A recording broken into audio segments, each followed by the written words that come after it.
Robert, I'm bored. Let's make a prank phone call. Who? Who? Ooh. Paleo, would you say Paleo Greenbyrd? I need the phone number.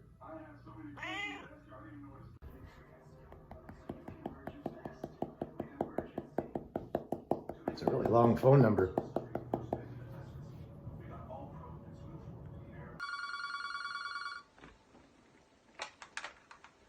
Hello, this is Greenbyrd. Hi. Is your refrigerator running? Well, I don't know. Let me check. Yes? Maybe you should go catch it. Hey, who is this? Charles McKinney. See ya. Today we're going to experiment on a slab of heated Jasper. I monkeyed around with it with some indirect on this side. And I'm going to try to skin some of this. Now Jasper is a very, very tough material. If you want to look like Lou Ferrigno by the end of the day, this is how it's done. Okay, be right back. There you go, it's done. Nah, just kidding. Anyway, this is one I did a little while ago. I'm pretty happy with this one. I even put little teeth on the side of it to make it nice and sharp. Jasper is a tricky material, but it's very eye-appealing. At least for me, I'm a big Jasper freak. Considering here in Aquashikla, we have it all over the place. I collect it. To heat treat it by fire, it's almost worthless for me because I never have enough. So I buy it from neolithics.com, which I don't like advertising for somebody. But you can buy Jasper slabs. They're $14. You get your money's worth as far as a bunch of material. But this is how they come. Just in chunks like this. And let's see. There's another chunk. The one thing I can honestly tell you is it's a gamble. It definitely is a gamble. Sometimes it's just not good material at all. But there's really no way of knowing, even if you're the supplier, if it's good inside or not. But anyway, let me get my ishy stick ready. Again, a hard pad. I already roughed up the edge. And my flakes have been traveling really well. I'm going to make this pass here, and then I'm going to try this side. And then we'll see how it turns out. That's as far as I'm going to go, though. I'm not going to complete a point today. All right, so here we go. Same method applies. Get your stick in place. Now keep in mind that this stick is not sharp. Once you're in place, brace your hand against your knee so that it does not move. I'm about 1/4 of the way up on the stick. When I'm applying pressure, I'm pushing into the pad on this, but I'm pushing in to the material as well. That one didn't feel good, and I was right. It's okay, hopefully the next one's better. Every time I start filming, nothing goes right.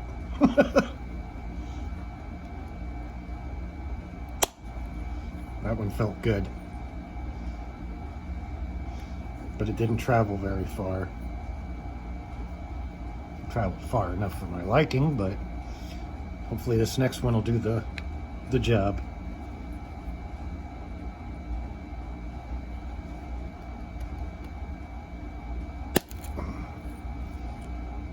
Much better. Look at the flake.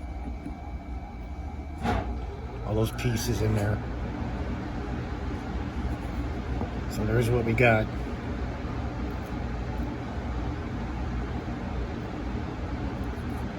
Actually, it looks like it took something off the other one. So that's a pretty good flake pattern. Huh? Let's take a look at it. Oh yeah, not bad at all. So now let's try something here. We're going to draw a line from here to here, and we'll see if we can clear all that off.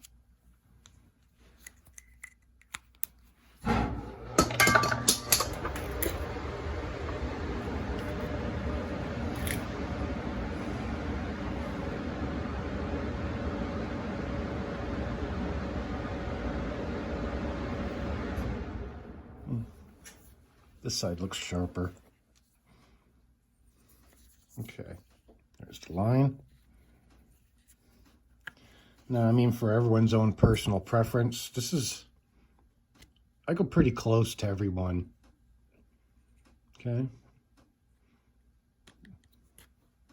For the most part, let's see.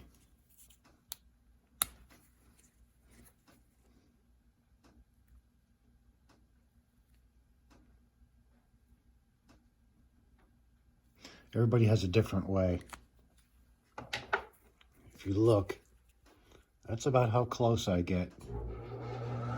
Some people will sprawl them out further. Some people will take one short flake, one long flake. I haven't experimented that much yet.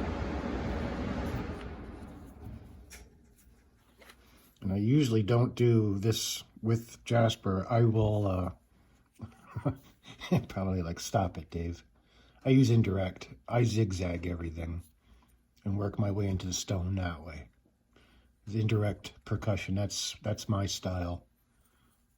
But I'm learning different methods of everything else. And for the most part, the more you know, the better it is for you. It's a better experience. Okay, so let's go with the next one. And I traveled right into about there. Okay, so let's move to the next one. Let me get locked. Okay, inward and down. And that slipped right off. I don't think that did anything. No. All right.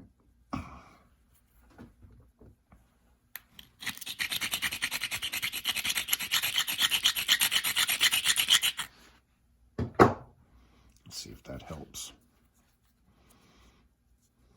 Okay, I'm gonna go in between the dots here. Yeah, that was a good one. Yeah, much better. And let's see, I traveled from here down to here. So from here to all the way to here. For the most part, some of my flakes are traveling all the way across. As you can see, this one right here, all the way across to the other edge. Okay. Let's go for the next one. Locked in, pushing inward, and pressure. Ooh, that was a tough one. Did a pretty good flake there. Wow, not bad. It did step a little bit, but it looks like it will release on its own.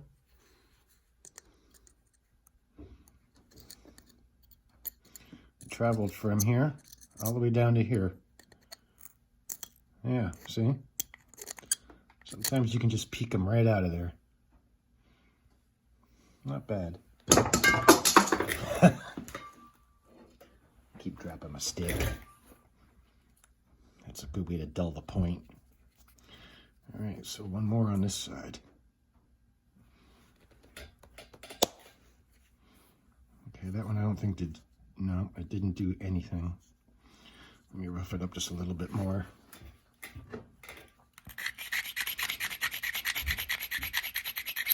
I don't think you can over abrade on something like this. I see some people go really nuts with an abrader. But in a situation like this, I don't think it's a big deal. Okay. All right, that one felt good. Real good. And it traveled to there. Okay, but let's take a look at what we got going on here. As you can see, this white stuff in here, I'm not really sure what that is. That might be quartz. I have a lot of that problem with Ohio Flint. Yeah, you can see there's a line going through it.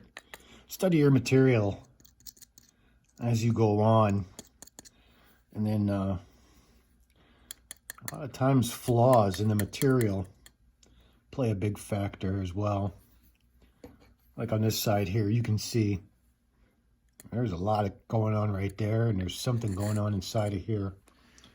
Let's take the marker and address that. Okay, we'll put a big silly arrow right there. Yeah, see that? And then this thing here, which looks like a little galaxy. So that could be as much as a fossil, a conclusion, I don't know. Like what all inhabits Jasper. But for the most part, when we skin this side, we're already observant to what's going on. Okay. I don't think I'm going to take it. Ooh, what do we got going on here? Look at that, see? All kinds of milky, oh my God, excuse me. All kinds of milky nonsense going on in here. Okay. All right. Yep, we're not going to do anything more on this side. I will make a point out of this, but I'm not going to film it. So, one more time with the abrader.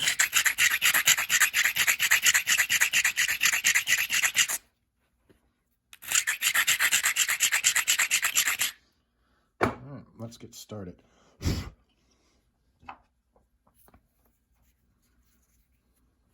I would highly suggest a Ishii stick on here. I weigh 145 pounds if I'm lucky. So I need more power. All right, that one felt fairly decent. Yeah, look at right where the arrow is. See all that going on inside there? I don't see any interference between materials. So I think we're going to be okay. I think this next one, we should get down into here, hopefully. Okay, lock, brace, load. Ah, nothing. Sometimes it takes moments when you have arthritis. Okay, bear with me. I'm putting a lot of power into this.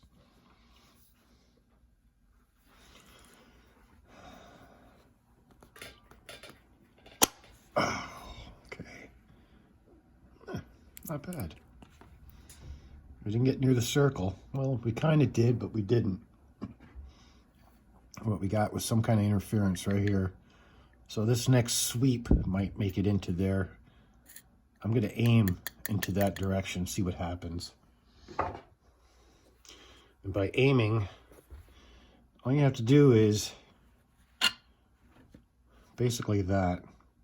The direction I'm going already is pointing that way. But if you want it to go straight down, then you're just going straight in. If you want to go down a little, then you just aim that direction. For the most part, we're going this way. Oh. All right. What do we got? All right. Let's take a gander. We're stepping right here. So let's see if we can pop that out. See?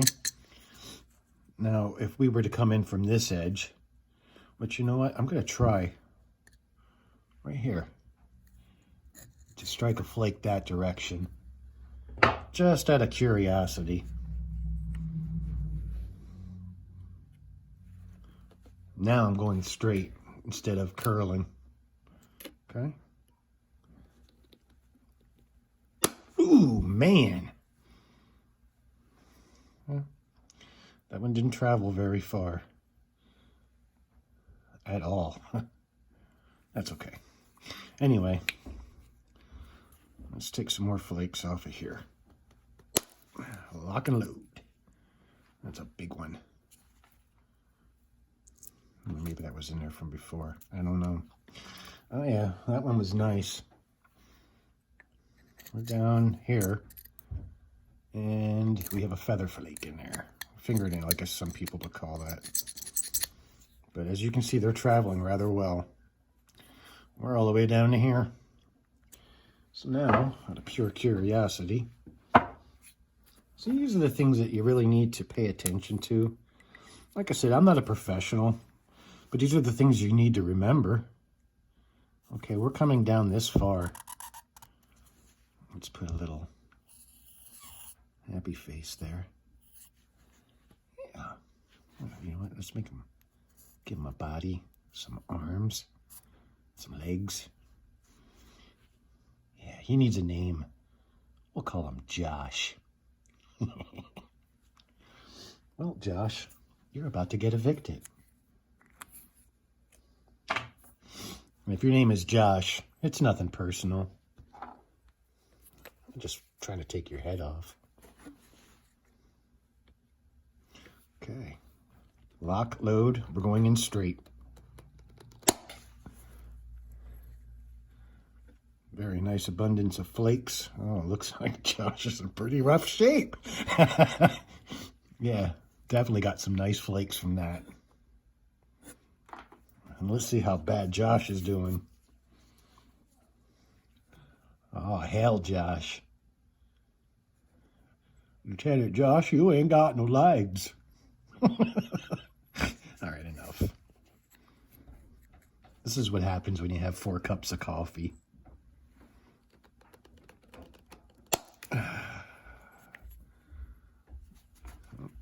Josh is still hanging in there. And as you can see, we're pretty much reaching that black line like we had talked about.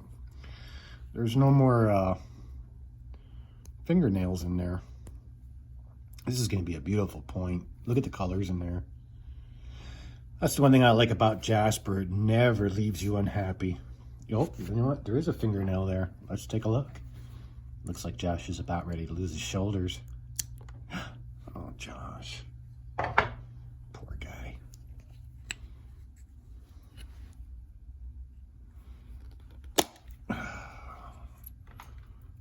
Oh, Josh is almost gone. We can talk about him now because he can't hear us anymore. All right. I kind of wish I would have started this way to begin with. And then I could show you a little bit more from the opposite side. Okay. Not bad flake-wise. And the flakes are very pretty too. It's just that I don't keep that stuff. I have people who buy my scraps off me for materials. So it's kind of like if this breaks in half, I don't really go much further. If the material is decent, I'll take it and I throw it in a scrap bin underneath my workbench here. And then, you know, it's like one of those things, one day you just pick up a piece and random, you know, something like that. Depends what mood you're in. All right, but anyway, I think we did rather well. Now, like I said, I wish I wouldn't have zigzagged this end, because now it'd be neat to see how well we could do this way. But for the most part, hang on a second. All right, there we go. Let's see how it looks if I take some edging off this side.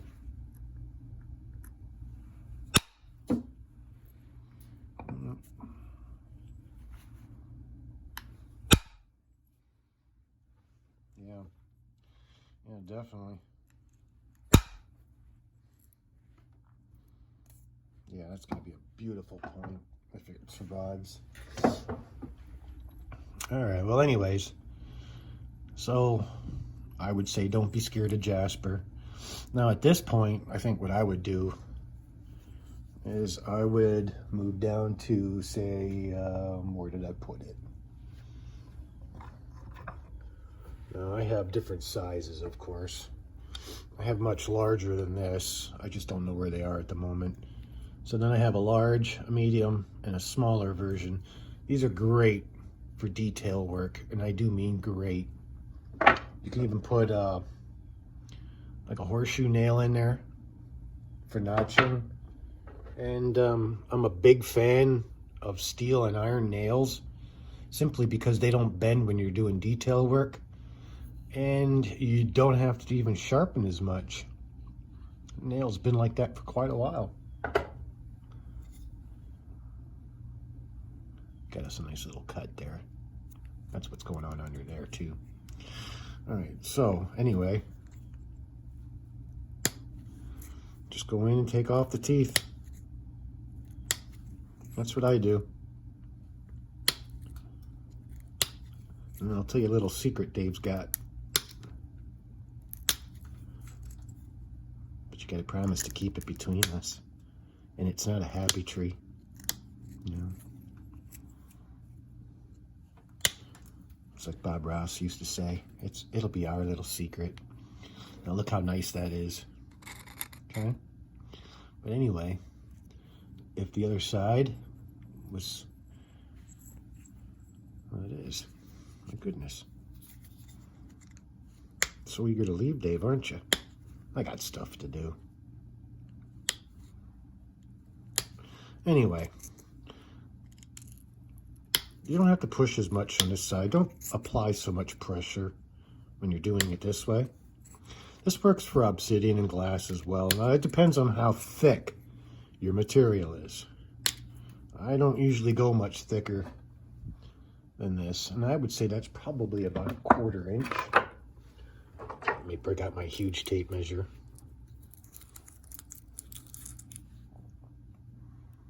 Yeah, that's 1/4 inch. No, that's way better than 1/4 inch. But anyways, like I said, that's about as thick as I go. I have TV glass that's actually about 1/2 inch thick, and that requires a whole lot of work. But TV glass is great too. A lot of times people junk them out in the atmosphere, so TV glass is very easy to obtain. Anyways, you seen what I did? I took off the small little teeth, okay, and then I did the same on this side. And like I said, don't apply a lot of pressure, because if you do, what happens is they hinge right on top of your old flakes. Now at this point, what I do is I will take this edge off like this way, and you flip the piece and then work off the old angle. Do that all the way across, and try to keep, you know, keep a center line going when you zigzag. And you can always fix that up too after you got a line established. I mean, if you follow yourself and do the right amount of pressure, no interruptions and stuff, you get a fairly decent edge on there. And you would do that all the way around. And then that's pretty much it. Just detail it, put an edge on it, and you get yourself a very nice looking point. I hope this helped you. I got some other projects coming up. This is either Mexican rainbow or Mexican velvet. As you can see, you can get yourself a small tile saw. It doesn't have to be expensive, as long as your material's about this thick. A good tile saw will give you at least 1 3/4 inches of height, which is what you need. And that's about the average for a 7-inch blade. But anyway, you know, put it in the wet saw, cut this edge, trim that edge and this edge, and then I will give you the edge you're looking for. Now, I was working on this one earlier. If you remember in my other video, I was saying about the material being soft. Well, that's because it's not high grade like this stuff. This is high grade. Once you get better at this kind of material, or working slabs, then you can go up to the high grade. And then you know, once you know what you're doing, you won't be disappointed if you do everything right. But for the most part, this is a pleasure working with this stuff. Yeah, Mexican Rainbow. No, that was Mexican Velvet. This is Mexican Rainbow. I got these from a friend of mine in Texas. His name is Jeremy. He's a great guy. But as you can see, take the time and make sure you're cutting out a fairly decent preform. I would say that I get within this realm. I make necklaces, so that'll work out for me. But I mean, I'll get 3 pieces out of here, and you can see there's a lot missing here because, you know, the rock had flaws to begin with. Whoever sawed these slabs made sure to cut all the bad stuff out. Okay, so you got that. And again, this was from someone else. But this is Texas Pedernales. What I did was, that's what I'm going to do with it. Because I like experimenting with different materials now. This might work different than Jasper. It might work better. It might work worse. I don't know. I already know what to expect of obsidian. High-grade obsidians are great.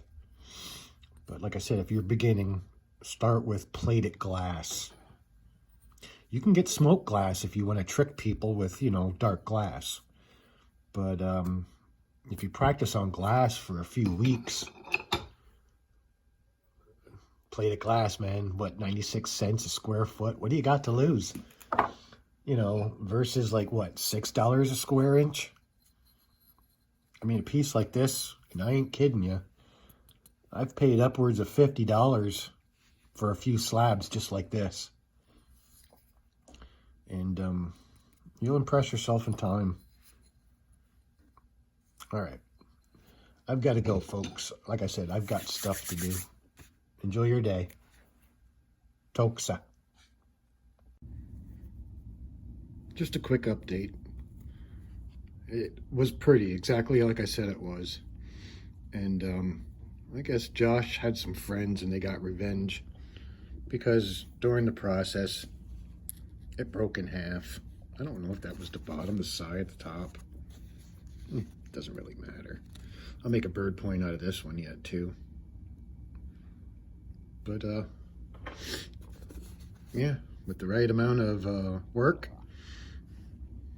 you can get like this.